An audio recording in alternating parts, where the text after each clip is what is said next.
Hi, welcome to another episode of Hot Takes. The invasion of Britain continues apace, and as has been widely reported, many YouTubers have done so, but some mainstream newspapers, some mainstream TV have also reported over 700 invaders have come today alone. Nobody in government seems to want to deal with this. They want it to continue. They're not prepared to stand up and do anything about it. They could do lots. They could ban French fisheries ships from entering our waters. For every time somebody lands on our shores, they get a 1 week ban from fishing in our waters. Let's see how quickly the French stop them going into the sea in the first place. There's an example of something that doesn't cost us anything, and yet will cure the problem.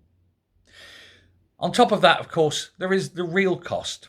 Because if the people of this country were to be told in real terms what each and every one of these invaders is costing them, they may not be quite so forgiving of this Marxist government.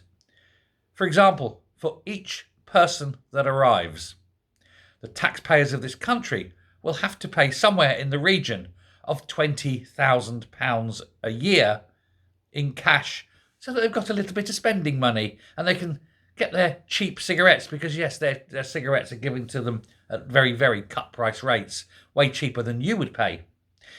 Then, of course, there is the housing for each one of them that arrives.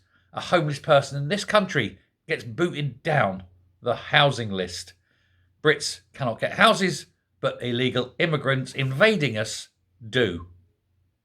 Please explain that to the homeless children who are seeing these people coming across and taking the house that they were promised. I'm sure the parents of those children will be entirely happy to give up that home for an invader. There are many other things. There is hospitals taken up with sick invaders. There are doctors' waiting rooms filled with the sick invaders.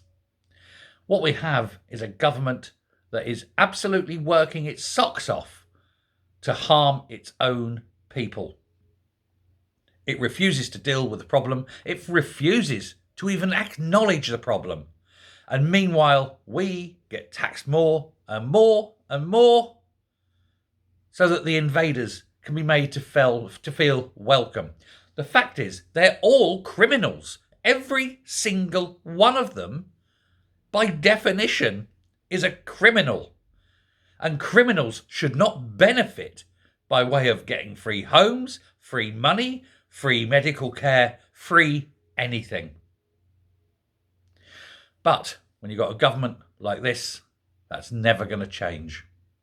We must all ensure that our government changes. We must protest. We must write. We must threaten to vote elsewhere. There are elections coming up next year all over Britain.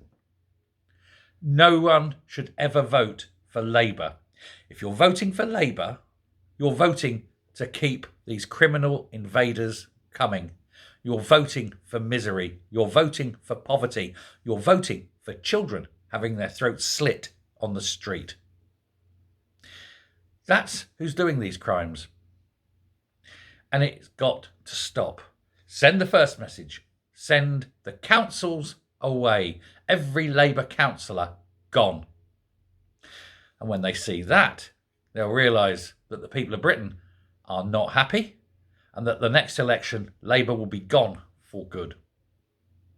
Keir Starmer, the man who defended Jimmy Savile, is now defending the rights of people who would do us harm. There is a big bad wolf in this world, and he sits in number 10. Thank you very much. Goodbye.